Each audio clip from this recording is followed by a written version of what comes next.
Welcome back, everyone, inside the green room, presented by Jack in the Box. I'm Danny Green, Harrison Sanford, my co-host. We have a special guest on today. I'm glad he took his. I'm really excited and appreciate him for taking his time out of his busy schedule during these quarantine times. A hometown hero of mine, growing up watching him. Also a fellow Panther. I used to play with the same AU program as him. Ron Artest, Metta World Peace. So many names. Panda Man. So many names. Welcome to the show, man. I appreciate you taking your time out. Hey, man, it's an honor, man. I've seen you grow up, man, from a teen. I ain't gonna say a little kid. Yeah. From a teenager to what you've become. Yeah, man. I always tell you, man, I coach you at 5-star. Yeah. You couldn't really shoot that well yet.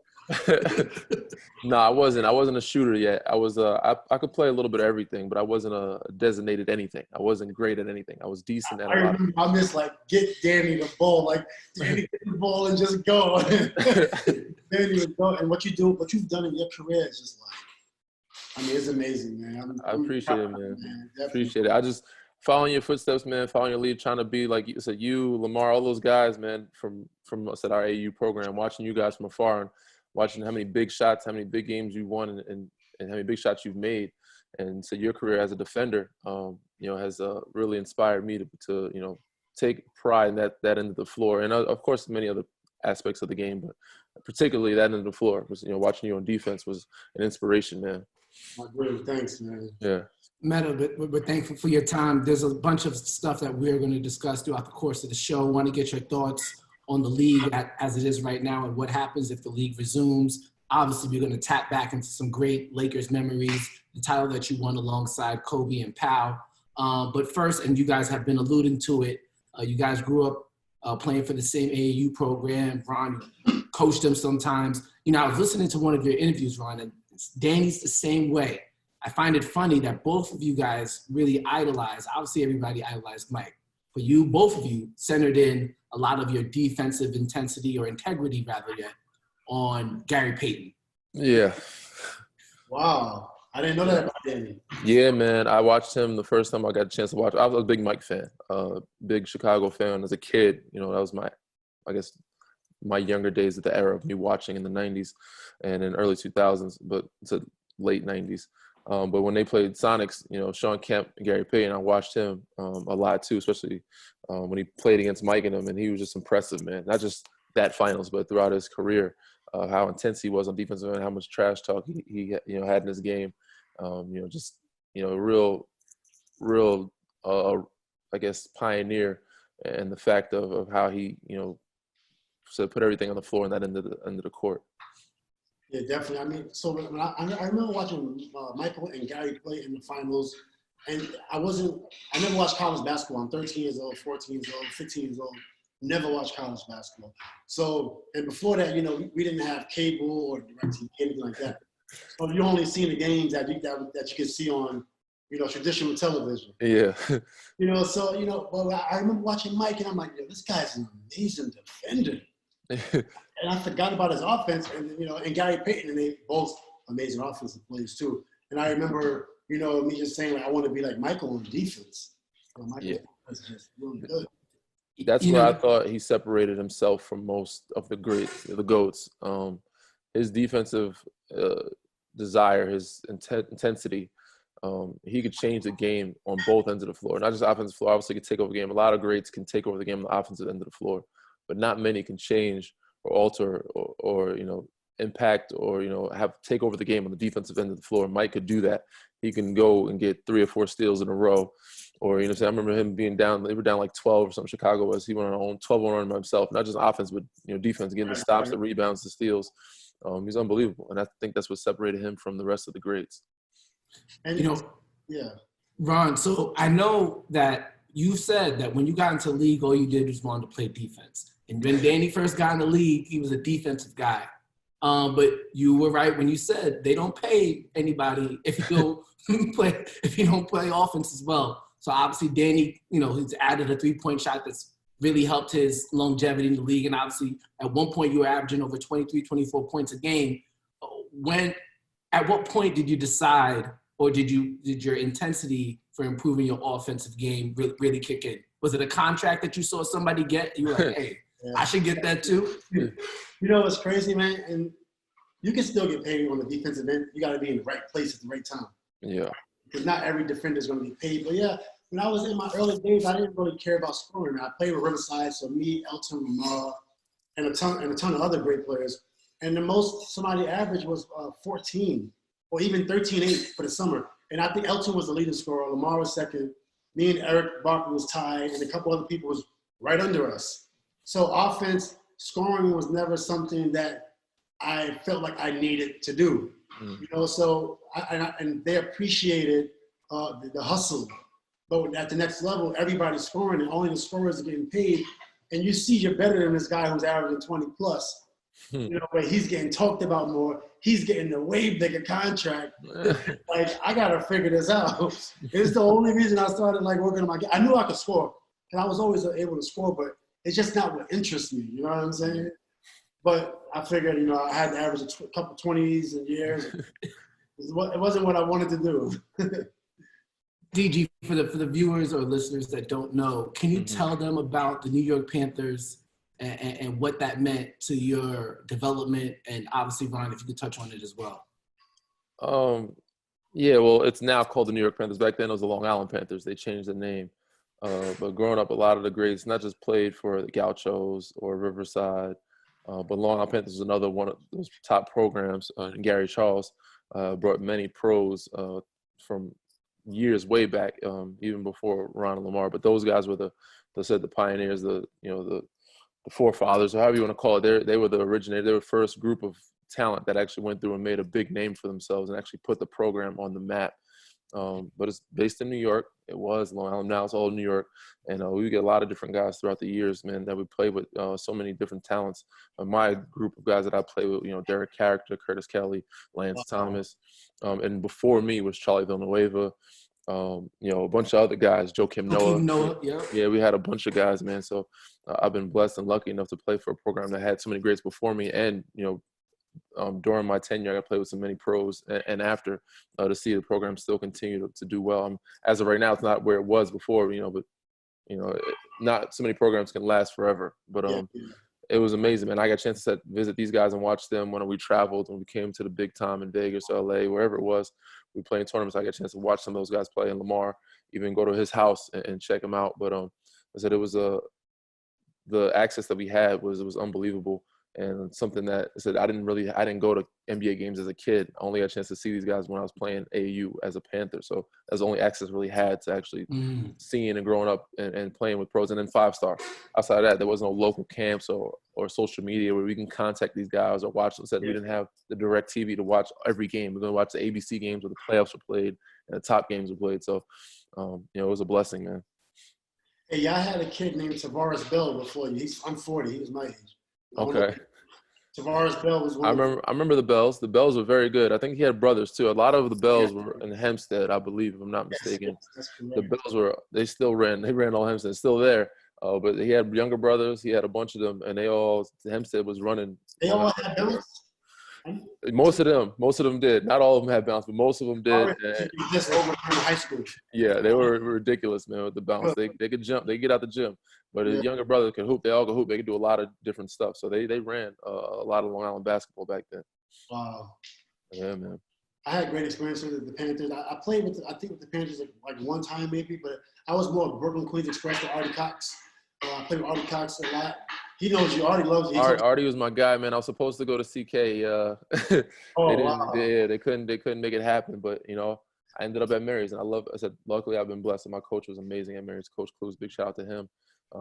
He recently stepped down at Iona, and now Rick Pitino's taking over. But there was, he was the guy that kind of set the foundation with me and was a perfectionist and made me who I am today, not just on the court, but off the court, because we'd practice for 2 hours, go to lunch, come back, practice. It's not legal, but we come back, practice for another 2 hours. So we finished the drills, and if we won by 20, it wasn't good enough. We get an hour lecture. So he was great, man. And we had some battles with CK, but as a kid, I always wanted to go to CK. And in middle school, I was trying to get on scholarship, trying to get there some way, somehow, but I never could get her. I wasn't talented enough. They picked a couple other guys over me. Wow. Artie Cox is my guy still this day. He coached me a lot when I was 6th, 7th grade, 8th grade basketball. So A big shout out to Artie. He spoke about you often, and even when in 5-star, when we was coaching it, I was coaching, he was playing. He was like, "Man, look out for Danny Green, man. He's always talking highly of you." It's my guy, man. What do you remember from coaching Danny at 5-star? I ain't gonna lie. I remember when Danny got into the league. I remember the Danny who was going coast to coast, and then I also would ask Danny to shoot, and I would say, I don't know if Danny remember, but I would say just shoot it because even if it don't go in, just shoot it because it was triple teaming Danny. Triple teaming Danny, so I was like, you gotta make a jumper, and he would make some, and he had some guys on the team that wasn't as good, and we might have lost in the second round of the playoffs, but Danny was going all out there, and it was the only time I was coaching while I was in the league at actually. Yeah. So, hell of an experience, if you like basketball, you know what I'm saying, and you're coaching some kids, you don't even know where these kids are from. It was a hell of an experience. It was, man. It was a lot of fun. And so back then, people don't believe it. I actually could handle the ball. I was more of a get to the basket, New York type player. I mean, I could shoot better than most New York guys, but I wasn't a shooter. I would handle the ball, go. But I think, if I'm not mistaken, that camp, I think I hurt my right hand that camp. I think that was it. That's what happened. You got hurt. That's right. And that's one of the, you didn't even play again. I remember that. And I came back. I came back a day or two later, and I ended up playing the rest of the camp with my left hand. But I think at some point you had to go back. I think you had left, and then for the All-Star game, I had to play with the left hand. But it was crazy. It was wild, man. It was wild. PG, was that when you got the offer from UNC, or was that ABCD camp? ABCD camp. I didn't get recruited highly until going into my senior year. I got some good letters and stuff, and some teams reaching out after my sophomore year, going into my junior year. I played ABCD then. I played pretty well, but it was more like lower D1, some mid D1, lower D1, and then a couple high D1s. But going into my senior year, that summer, junior year summer, is when I actually made a name for myself, and that's when Carolina came on board. And once they came on board, it was over for it. But that's when a lot of the top schools came on board going into my senior year.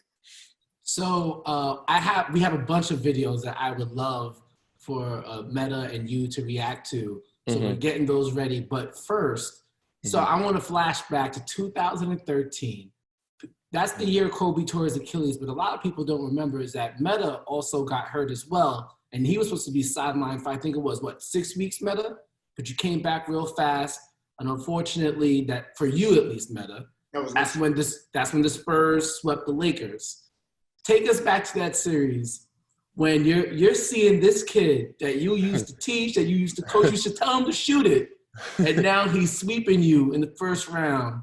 What was the Western Conference playoffs? One thing that was really crazy, I didn't realize you can't leave Danny open.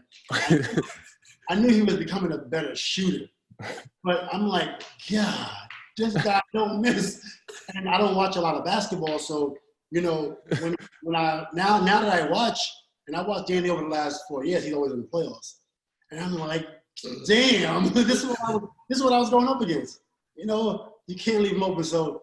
And then he also attacks closeouts well. He reads the closeouts really well. So you can't even really sprint out too fast. And then Kawhi was even becoming a really good shooter. Kawhi, so they was major problems over at San Antonio. But in 2013, I'm kind of like, I'm real competitive. So when I told my meniscus, they said 6 weeks, and I did research online where I saw you can come out in 5 days. So I go.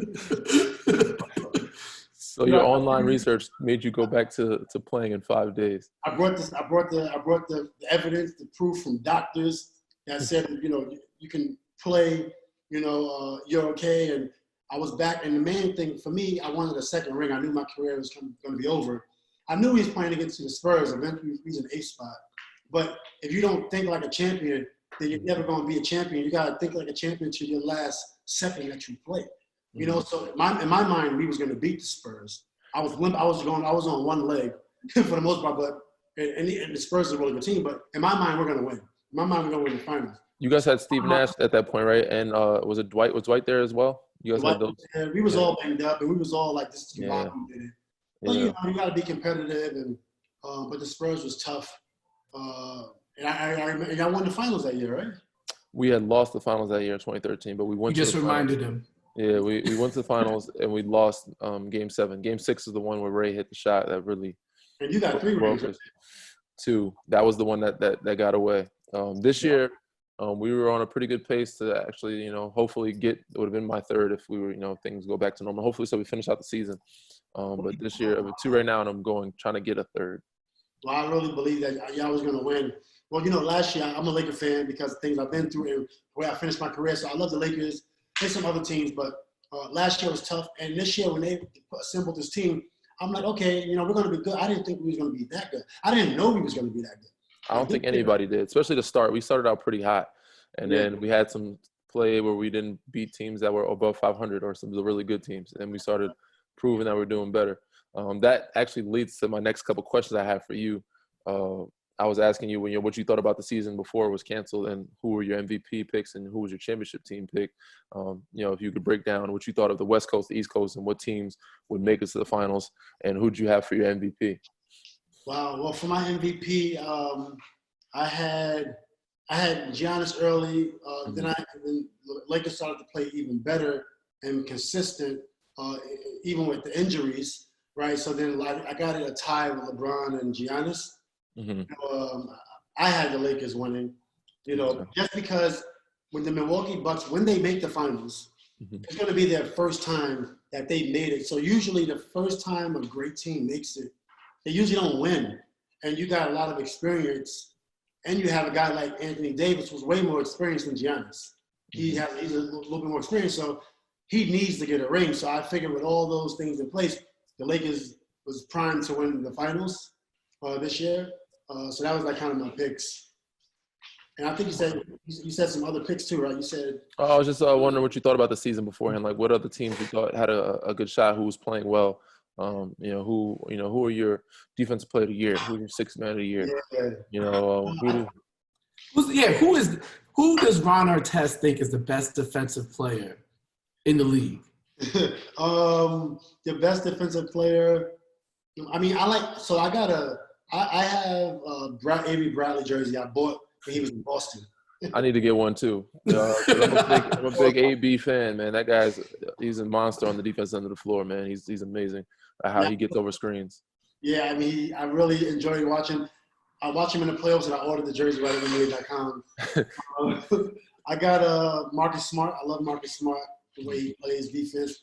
Danny was surprising because, Danny, I don't know if you noticed, as much praise you get for defense, you're also overlooked on defense.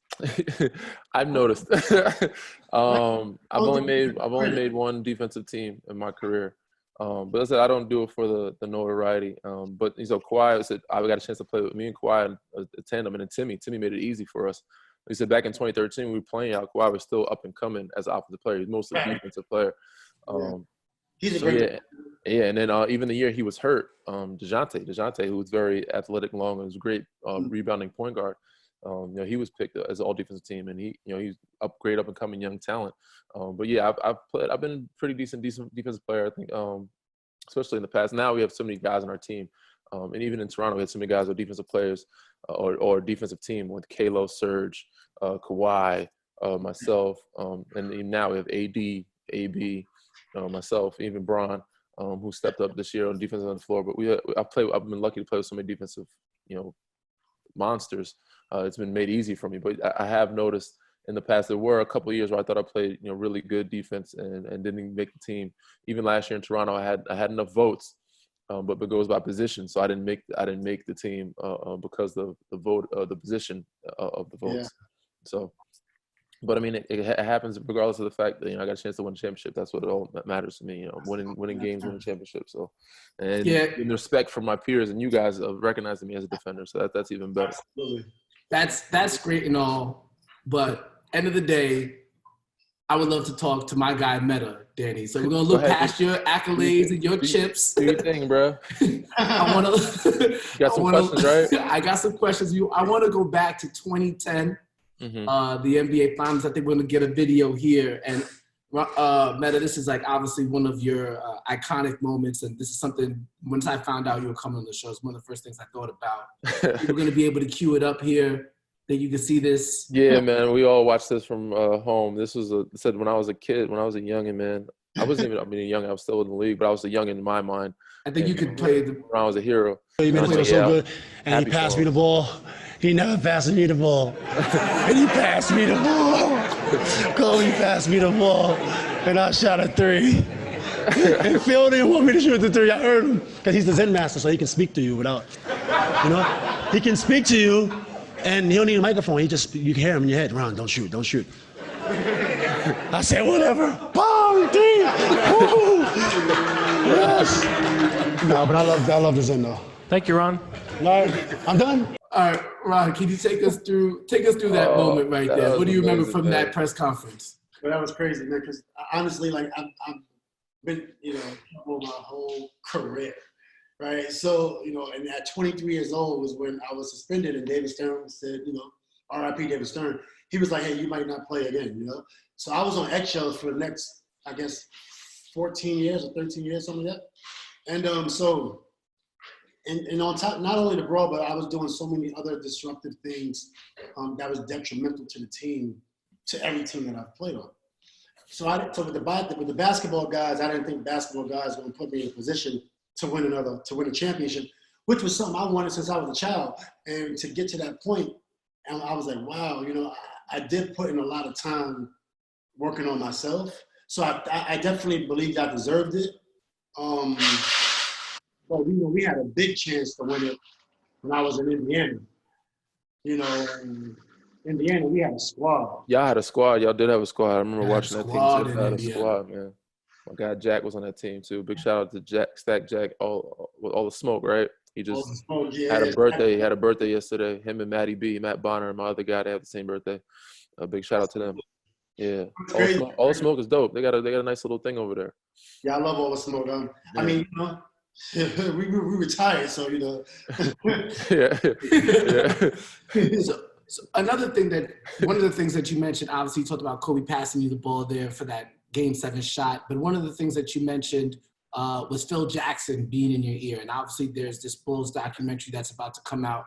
What are people going to learn about Phil Jackson when they see this documentary? Obviously, it's going to detail his time with the Bulls, but there's a bunch of things I'm sure the public doesn't know about Phil Jackson that you got to learn firsthand. Well, I think with Phil, he's very much like, I'm going to give you the platform, and that's it. If we're going to do our fundamental breakdowns of offense, defense, but he give you the platform, which is the triangle, and go run with it. I'm giving you the platform to win. Y'all got to make it happen. Okay. Our last play, he called timeout in the finals, and I think he wrote fight. Like, that's it. He didn't throw up a play. We went out there, we at the top, elbow, make it happen. I love that. Wow. Yeah. Another thing that you said in that press conference, and I'm in these coronavirus times, I'm very curious. You said, I can't wait. Numerous times, I can't wait to get to the club. Can't wait to get to the club. What club was it, and what was your favorite memory from the club that night? Yeah, I was wild, man. I don't know. I feel like,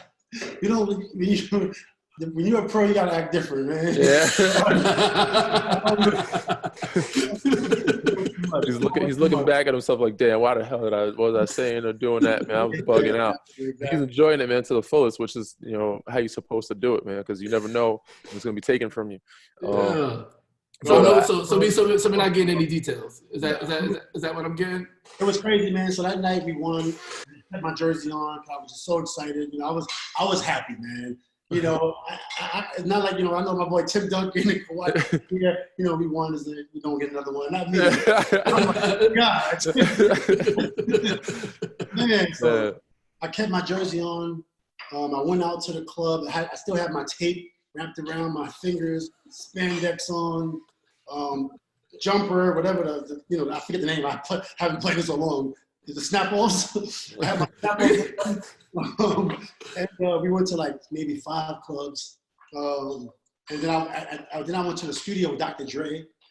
in my uniform, recording a song with Dr. Dre, right? It was, You did it all in one night, bro. He didn't miss no steps.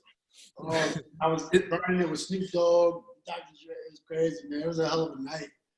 Man. Man, we gotta get our hands on that track. Yeah, I need to step my celebration game up, bro. If we win, I gotta keep my jersey on and do a little more because I hit a couple clubs, but I didn't do a lot. So it's a studio, man. You gotta get in the lab, bro. You gotta get in the studio. I actually just stay doing what you're doing. I got a couple of plays for you, Ron. I want to hear your thoughts of what was going through your mind at the time, and then after the fact, and then now, of course, looking back. We have some good ones. We got some bad ones. Okay. Yeah. So we're gonna start off with a good one. All right. Western Conference Finals 2010, saving the air ball and putting it back in to go up, win the game basically. Bryant tries and comes up short. Artest, who took that third shot. Murray did not look happy. Mario was not happy at all. Did you anticipate that air ball? Well, you want to just do things the right way. So you went to the rebound like, all right, I might be a chance. It might miss it. Cole might miss it. I got two in the finals. He shot. RIP Kobe shot 2 air balls, and I got the rebound. And you win by 2 points, or you win by 4 points. So you try to just continue to just do everything the right way. It don't matter what happens, just try to do it the right way. We actually had a Suns player who now is a current Laker player have a statement about that play, in response to that play. I wonder what your thoughts are. Did we have the clip of Dud's response, or you guys have it? So this is Dud's take on it. You give us the play-by-play. The play-by-play is we know the ball. Everyone in the world knows it's going to Kobe. I'm in the game defensively. We were going to double him off the inbound. And we just think it's really only one shot. He catches it, shoots a fadeaway, shoots an air ball, and Ron Artest, God bless Ron Artest. He catches an air ball and throws it up for a bank shot. Who's even thinking Kobe's going to air ball? No one's thinking Kobe's going to air ball. I'm looking at the rim to see where it's going to bounce off because you can tell by the trajectory. And I can't even tell it's going to be air ball. You're not even thinking, and he got it. Yeah, I remember that play. And we went back there. Danny, when you up 3-2, you can rest a few days. Yeah. The momentum. You have the momentum on your side, and you could. So when you guys went back to Phoenix, how did that game go? What was your mindset? How did that game go? It was like if we lose, we go back home. Game 7. Yeah, but you guys like, we're up 3-2 right now. We're good. Like, we won at home. That's all that matters. Yeah, take care of home court. Yeah. All right. No, we got a bad play. We come back.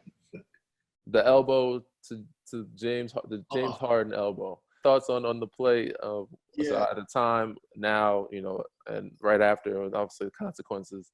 Well, so for one, I was feeling really good. So usually I try to be calm. I learned from Duncan, to just relax. So I watched him. I'm a big fan of Tim because when I was going through my ups and downs emotionally, I was trying to find a way to be stable. Tim was one of the guys I would watch. I never talked to him, but I would watch him. So in the end of my career, even when I hit that 3 with the Lakers, I was just like chilling. Simple, because what happens was when I get too excited, I couldn't really control my emotions. You know what I'm saying? So if I dunk on somebody or lock somebody up, you can't guard me. Start flexing. Ludicrous. You know what I mean? Move. Get out the way. So I was like really focusing on therapy for a long time on how to breathe and how to relax in the game, in these moments. So, so that game, Coach Mike Brown was like, Metta, I need more intensity. I need more intensity. I need you to go. And I'm like, damn. All right, fuck it, right? Yeah. So I just started going to work. I had like 16 in the first half before I got, out. And then I got the dunk. And I was super excited because I don't jump a lot. I don't dunk a lot. So right? And then I felt somebody come up behind me. I didn't know it was James. It could have been Bach. I didn't know who it was. Yeah. So I felt them come up behind me. I was so intense. I'm like, fuck out of here. Yeah, back up.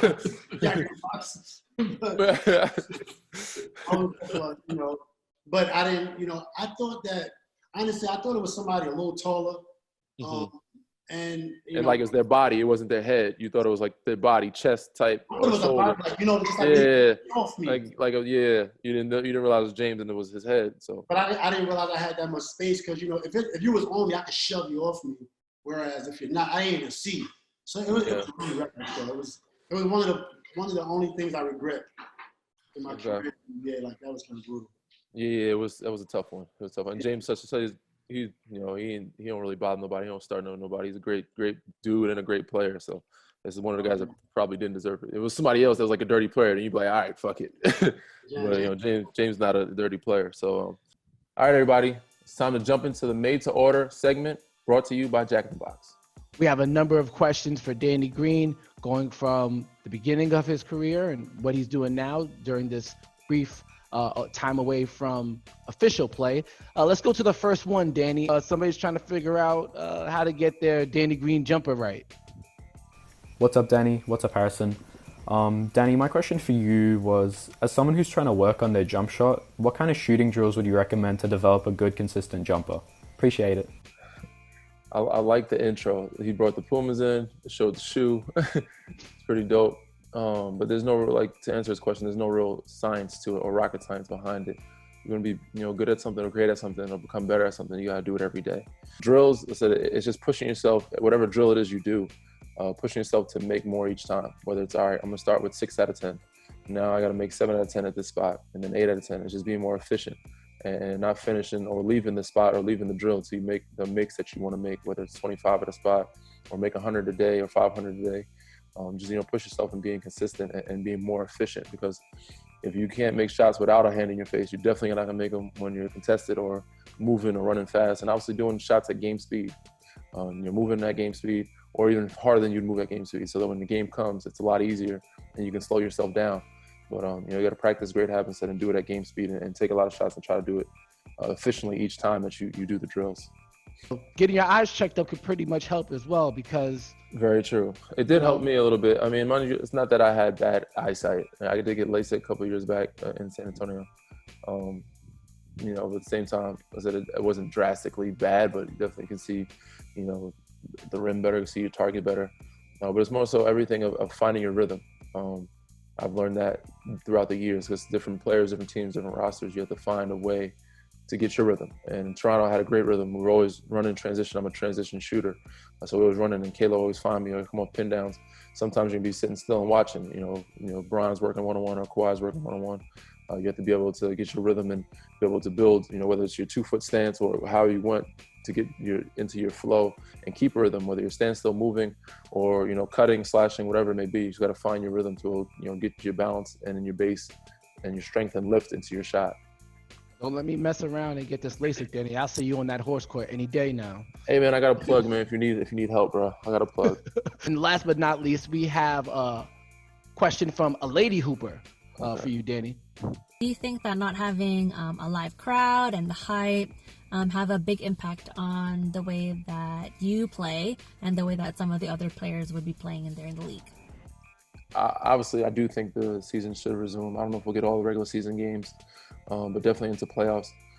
Fans do play a big factor in how we all perform. It's going to be weird for us to play without fans, but if the protocol is to do so, then yes, I think guys will take that. We'll play however we can play at this point without fans. But yes, it does have a big impact and change of how we play, our adrenaline, and how hype we get up for the crowd, and also momentum swings. That's why home court is home court, and what you don't really have home court if there ain't no fans or your fans there for you. So it's going to be different. It's going to be weird. It may be tough for some teams, but yes, I think the league should resume, and I think they will resume, and it probably resume without fans to start. Yeah, and in the meantime, I guess fans can continue to ask you questions in our Made to Order segment. Basically, and we have a lot of time to do the pod, so we give you guys some great content with what's going on, whether it's the last dance, whether it's the season, phone calls, of updates. But we have a lot of fun catching up with some of my old teammates, some of my old friends, and some new people, new faces, and interviewing them. For sure. So guys, if you want to ask Danny Green a question, this is how you do it. You find us on Instagram at Inside Green Room. Take a video, vertical, horizontal, preferably vertical, and let us know your questions. We're going to reflect back a little bit more, and this is not really a good or a great play, but more of an emotional off the court play. And said rest in peace, Kobe. But take us back to some of the things you learned from him and talk to him about, and some of the things that he gave you as a player, and also as a retired player, of things that he told you about, off the court stuff. And Kobe's great. So I mean, he taught me a lot about work ethic and continue to push it. So I thought that I worked the hardest. I always wanted to be considered that until I seen Kobe work. I mean, this guy's up at 5:30. He's leaving the gym washed up and in his car at 8 a.m. Which is like he worked already. Yeah. So, that taught action. That action was amazing by him. Derek Fisher did most of the talking. Mm-hmm. Kobe was more action. Okay. And Derek had a lot of action too, actually. Then, I had dinner with Kobe once. Yeah, in 5 years, because, me and Kobe very similar. Where we go to practice, we come into work. Mm-hmm. We ain't playing no games. And it's like, we might not even say bye, to tell you the truth. Just dip. All right, I'm out. I'll catch y'all tomorrow. Not even. Just disappear. And anything he taught, like said, anything advice or tips he gave you for after basketball when you retired, when y'all both were actually done, when it was all said and done? Yeah, definitely. I went to go visit him at the office, his office in Huntington Beach, RP. And once again, and he showed me all the books he was working on, and I was like, "What you working on?" And he was actually doing edits to about 7 scripts that must have been, 6 piles of books of edits. He had these books that he's putting out, which his wife is putting out now. And I was talking to him about a few things I'm doing, so he was encouraging me. I wanted to get into digital analytics and different things like that. I love math, and I love my first major in college was architecture, and I'm trying to find myself, after basketball. And he would just encourage me, keep going, and I knew I really wanted to get into it. So, and I was showing him things that I'm doing on the digital analytics side, connecting apps to different types of products and learning different products. And he will always just give me the encouragement and reassure me that, hey, it's okay, keep going. Could you tell the difference in him after he was done playing? Like, he's a different type of person when he was done playing. And like, tell us the differences in his personalities of how he was on the court in the locker room and how he was as a dad and business entrepreneur.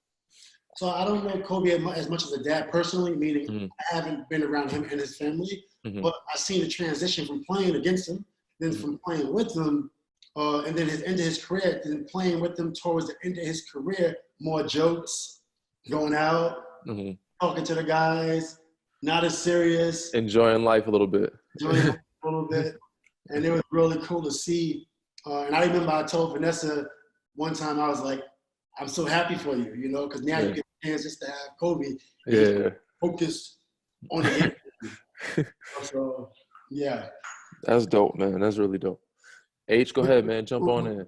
With that said, Metta, and you said Kobe was giving you advice in your endeavors and your whatever you wanted to aspire to do after your career is over. So for those listening or watching, let us know exactly what you got your hands into. I'm sure there's a bunch of different things.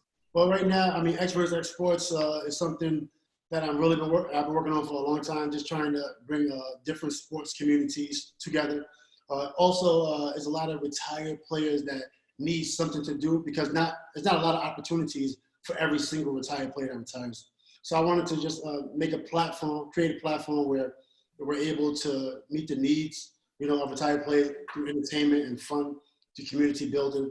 So, we're building this website. You can go to X vs. X Sports now and register early. So also understanding not only coming out with a new product, but also understanding the back end. The making sure you have everything set up. So when investors are asking for a cohort analysis, or when it's time for you to make your own presentation, can you speak to the developer? Can you speak to the product manager? And different things like that. So, I figured, if I put the same amount of effort I put into defense and anything, I'll be straight. What I'm saying? So I'm able to do a lot more than what I was doing when I first started to get into tech. Not as an investor, I invest too, but I'm more of a founder more than an investor. I'm more into it, hands-on, get your hands dirty a little bit. And yeah, I'm really excited and now I'm able to teach people different things. You know, people come to me and ask me questions, which is really cool. That's great. No, that's really dope. But before we go, we still have, I think we still got 2 more basketball questions. Yeah, I got a couple questions that are just some fun stuff. And then are you going to rapid fire or what? Yeah, you got it. You got it, Gigi. All right, so before we get into the rapid fire questions, I got a couple, just some fun ones. Obviously, we were talking about your name earlier, the name change. Tell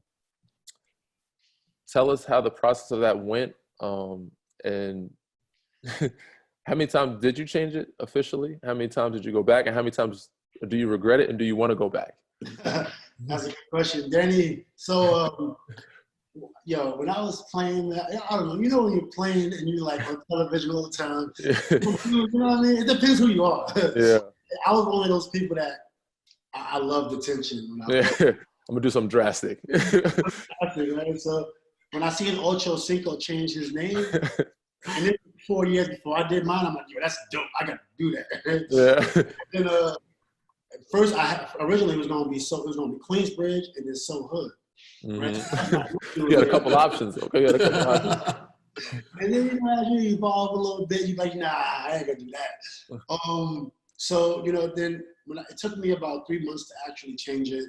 I got into Buddhism, started to get into breathing. So Metta is a name that we got from India, specifically from India. About 1,000 names he was choosing from.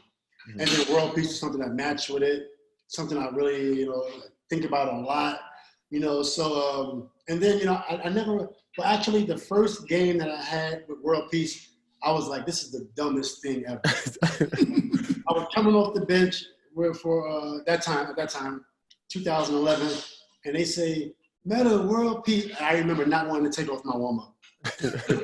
No, I'm not sure. No, I can't do it. Embarrassing. So I did think about changing my name back, but then I got used to it. People got used to it. But right now it's kind of, so what's funny is I got married and my name now is Metta Sanford Artest. Right? Okay. So I actually took my wife's last name and then and added. Okay. Did you? Okay. So there was stipulation that you was changing your name when you were over in China. Is that correct? Were you gonna change your name, or did you? What happened with that? No, that's not. So what happened was my daughter loved pandas. Okay. And I had like Artest clothing at the time, So I'm like, let me do something with my daughter. So I said, let's just do the panda's friend. My daughter loved pandas, and it keeps me closer to her. So, and then right after that, then I got a call from China, and they were like, hey, we want you to play in China in Sichuan. And in Sichuan is where the pandas originate from. Okay. Right? Okay. So people said, Metta's changing his name to the panda's friend. So I just rolled with it. Cool.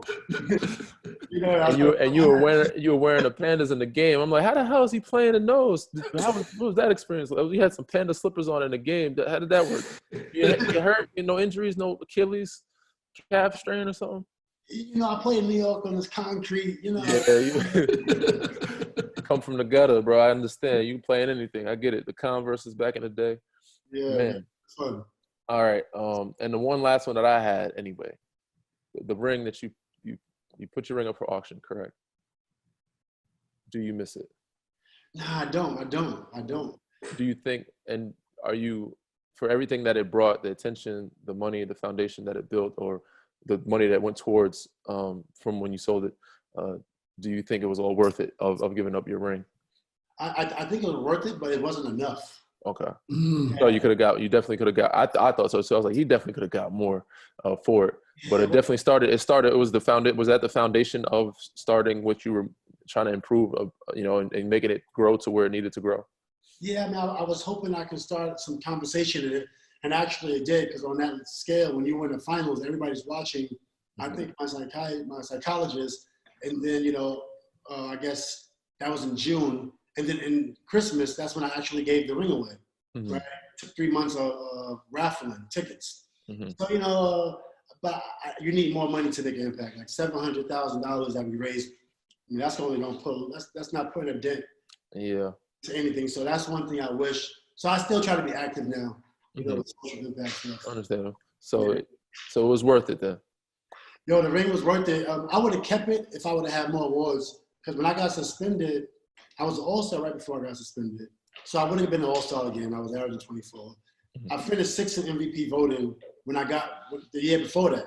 And I was only averaging 18. And I was defensive player of the year. So this year I'm averaging 24. So I'm like, I could potentially be in the runnings, so that's another defensive first team all defense. Then you come back again on the same team. It's pretty much two people, Yeah. So you'll get another all-star, right? It's just yeah. So I got one. So from that, I got one all-star, 2 first team all defense, 1 third team all NBA. So like my award is like not complete. Mm-hmm. So it's really hard to look at the awards. So like a lot of my awards are just go away. All my NBA defensive players, all that shit. I just like give them. The only one I got is this one actually. This is my citizenship award. Nice. This one is really the most important one, bro. That's the most important one. Basketball is great and all. It's a sport. End of the day, it doesn't make you who you are and what you can actually bring to the table, to the world, and impact others' lives. And being a great citizen is definitely more important than putting the ball in the hole. It's a lot of fun and people are entertained by it, but that's amazing, man. That's dope stuff. Harry, you want to get into your rapid fire, bro? That was such a beautiful ending. I don't want to spoil it with any bro. We gotta get the good stuff. We can try and edit this stuff to bring it back to the funny part of it. Yeah. Okay, we're gonna try and do this real quick, Metta. Name me the 4 players that you already played with that would be in your ultimate starting lineup, position by position. So I'm assuming you're gonna fill this. So you're gonna be the small forward. You got to name your point guard, your shooting guard, your power forward, and your center. Yeah, they happen to have been your teammates. 4 favorite players he's played with? Yeah, 4 favorite players he's played with. Okay, so your favorite point guard. Who you rolling to rucker with? Man, you killing that. Well, okay, Jamal Tinsley at the point guard. Okay. Kobe at the 2. Mm-hmm. I got to pick me at the 3. Okay. Yep. Okay, and then you got a couple options at the 4. Jermaine O'Neal. You gonna run him at the 4 or the 5? 4. Okay. I'll put Yao at the 5. Yeah, out the 5. Okay. Oh yeah, that's a dope crew. I forgot about Houston, Rob. Yeah. Yeah. Okay. That's a hell of a lineup. Yeah, that's a hell of a lineup. Good Lord, we have a squad. Okay. And then I got one more before Danny asks you the final question. Do you have obviously this past weekend, Kobe, Tim Duncan, and Kevin Garnett all headlined the 2020 Hall of Fame class, which a lot of people are saying is the best class ever in the Hall of Fame history. Any specific memory you have with Kevin Garnett or Tim Duncan? The thing I find interesting about both of them, they're polar opposites in terms of on-court personalities. Yes. And I'm interested if you've ever had any interactions with either one of them that really still stick out to your mind. Well, all 3. Best memory of all 3, if you can. Yeah, definitely. Well, Tim Duncan, I never said nothing to Tim. And never were tempted to? No, because Tim, you know how Tim is. You know Tim. Tim ain't gonna say nothing to you. I ain't gonna say nothing to you. One time I said something to Tim, and I liked him. It's like I told you, I watched him because his personality, and I was trying to figure it out. So the one thing I ever said to Tim on the court was, "You're all right." Maybe one time in my career, but I never say nothing because I don't like to be seen as a little sucker. So Tim is different, right? Because Tim, nobody interacts with Tim. He's a great guy, right? Okay. So then KG. We had dinner together, after our careers, we talked. And during our career, KG's rah, rah, rah, you know that. Yeah. Like, I don't like that guy, right? He's one of the only vets that I spent a lot of time with. We broke bread together, talked a lot. We text to this day, which it was like, wow, like, how did this even happen, So that, so it's an overall type of memory with him. And Kobe, I would say, one time me and Kobe was on the road, and he hit me up like, "Yo, Met, I need you to get those beats up." And he brought rhymes to the room. This end of the career. And we were rapping for like an hour. Oh, really? Oh, that's dope, man. That's dope. Amazing. I was hyped. I remember calling my friend, "Yo, Kobe just came to my room." He never came to my room for anything. I need to put together. I need you to give me the studio, man. I need to put together these tracks. Yeah. Then I'll let you take us out with our last question. JaVale's the beat maker on the team. I have to get in the studio with him one day. What do you say? I got to take out with the last question? Yeah. Ooh. I guess you said, I guess it's what the players you don't get along with. Is that what I'm supposed to be asking? Oh, actually, no. We'll pass it out. We'll have to edit this one out. I'll get it. Okay. Yeah. So obviously, Metta, during the end of your career, and obviously still is a part of you now, you've been very vocal. And, now looking at the climate and the culture that we're in, you were one of the early pioneers in people looking after and taking more intense level at their mental health. And obviously in the times that we're living in now, mental health is imperative. What kind of advice would you lend to people now as somebody who's been an ambassador for mental health initiatives dating back to your time in the league? Yeah, I would say definitely it's very important for the veterans to get back to the youth. Right? It's very important for you to talk about your experiences, good and bad, because the NBA is shown such on a large scale. Our performance, whatever we talk about is going to be seen by millions. You're going to affect millions of people. So although in my younger days I wasn't responsible with my influence, now it's at least important to give stories to the next generation so they can take that and teach the youth. So that's something that's been really, really important to me. At the same time, you still want to be yourself and still want to, have your own personality and be unique in your own way. But, giving back is like something real important.